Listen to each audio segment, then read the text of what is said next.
are you telling me that the British press have so dominated that the way Meghan Markle is perceived over there is as a villain?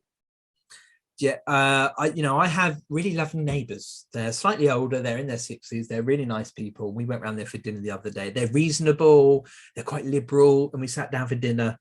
And boom, it was a 25-minute rant about the Sussexes and all of the tropes that the media have done and the shiz controlling him and my wife essentially tensed up because she knows my feelings on this topic, and she'd give me the eyes if to say, please. Wait, your wife doesn't have the same feelings?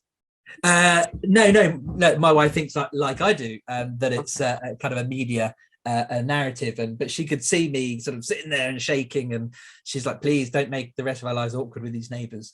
But the way in which it's filtered across like every level of society here, and it's a complete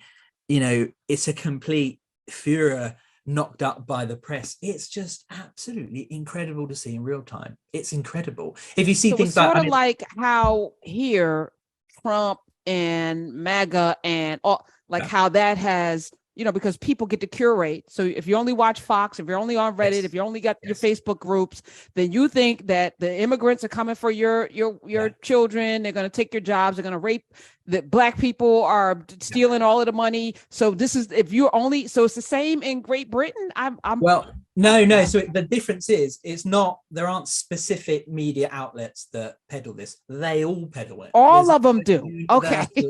Because it's tied up with veneration of the crown, which, like I said here, is sacred. You can't challenge it. There's very few, and even like politically, like across the political spectrum, and issues like immigration, and we've got the Conservatives, our version of the Republicans, who are odious enough, but even like you go to the left, which is the Labour Party, they're towing similar lines and talking points on immigration, and so how do you how do you break through if your media is so dominated? I mean, the fact that you have Piers Morgan as any kind of thing. We did send him over to you, but you sent him back. No, we did. We sent his ass back because please take him. Yes. We kept downtown Julie Brown and Scary Spice, and y'all can have Piers Morgan forever. All right, fair enough. But it's he seems like he's an extreme voice, but he is a voice that commands a massive kind of consensus here. And we're talking with David Veevers, his new book, The Great Defiance, How the World Took on the British Empire. We're having a conversation off mic, on mic, talked a little bit about Meghan and Harry. And I think what's fascinating to me is that your media it's like Fox everywhere. Like there's no escape. Like there's no MSNBC. There's no place to go there. No. So how does a book like yours penetrate the psyche when your entire nation, I mean, hell, you have a prime minister that's Indian, but he was the first boy, like he's more British than, you know what I'm saying? Like your whole folk were dominated, but you coming in toting to say, this is scary. It's a very scary thing that's happening. It is interesting because, one of the things that they point to is that we've got, in terms of the diversity of the current government, it is impressive and it's never been that diverse before. But, a lot of, the Home Secretary and the Prime Minister, but, they are completely and utterly regurgitating these long narratives of, that reinforce the kind of, we were talking about earlier, the kind of whiteness, it makes sense when you look at the upbringing, it's all kind of, Eton and Oxford and Cambridge, so there's a certain social and class element to it. But, these are both, both the Home Secretary, sort of Braverman and the Prime Minister, Rishi Sunak, they are their parents are immigrants, and there's big success stories, and yet the demonization of, like, for example, immigrants has never been, the rhetoric around it has never been so extreme and so inhumane. And it's incredible to think that it's coming from people whose parents, had to come here from Uganda, for example, or from India, and so it's pretty shocking. But it just shows the way in which that these kind of right-wing talking points and discourse has been able to seep into mainstream.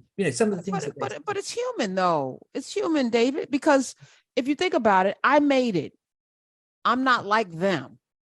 I'm a special, magical Indian, special magical Ugandan, Negro, African. I'm a special. I have elevated because if the whiteness is the goal, I have now graduated into whiteness. I'm never going back, which means I too now will demonize those people because that's how that happens. So if I have some melanin, I'm going to be even whiter than I'm going to be more harsh than any white person could be because I have made it and I have to show them that I'm one of them. Yeah, it's that pulling of the, you know, putting up the ladder after they've ascended, but you know, for me as a historian of the British Empire and colonialism, our cornerstone immigration policy right now is to deport immigrants to Rwanda. That's the current plan that's been approved in Parliament recently. And the argument is that they're coming here illegally. Well, there is no such thing as an illegal immigrant. Everyone under the Human Rights Act has the ability to seek asylum in a country, and so these people aren't illegal. But what we've also done is prevented any safe routes for people for crossing into the UK. So we've taken away the safe routes. We've deemed them as illegal, and so we are trying to fly them out to Rwanda and resettle them in Rwanda, which has a terrible human rights record, and that this is being challenged in the course. But it just shows you this, that where we're at is completely, you know, mad. It's bonkers. But it does reinforce those pre-existing systems that are legacies of empire that you know, you could argue that have kind of come home to roost in our country after the collapse of the empire. And it's just, you know, and things like Brexit, you know, withdrawing from the European Union, the whole idea was to then immigration would stop. Well, we live in a global world. You know, borders are malleable. Unless you're going to try and build a big wall, then you're going to have people crossing between borders. We had a president that tried to do that. Exactly. And so for me, you know, and our whole idea was that we're going to come out of the European Union and we're going to be a global country. But actually, what we're doing is we're putting up walls, and we're becoming more insular, and we're becoming very small-minded. And I think that in itself is a legacy of empire. That Greater Britain, that kind of global power has collapsed, and we've turned in on ourselves, and we're rejecting everything that, you know, if you can look at history and divide it into good and bad, which I don't think you can in a way. You know, so some of the greater parts of British history has been that diversity and the way in which a lot of our cities and places like the Midlands and the North have become so diverse and such a cultural melting pot. That's not to whitewash it. You know, there's obviously tension, and we've got massive institutional racism in this country, but there are some success stories, and immigration is one of them. And to turn on that, it's, for me, I just don't understand it. One of the biggest economic creators in this country is education, and people come here to study at our universities, and it creates a massive amount of income. But we're currently preventing overseas students from bringing their families with them, and that will in itself discourage people from coming to study in our world famous universities. And that's based, I think, largely on race and xenophobia, and we're allowing that in the driving seat. That's driving our political and social discourse and policies. And it's just I guess it's just deserves in a way for this country to kind of collapse into obscurity.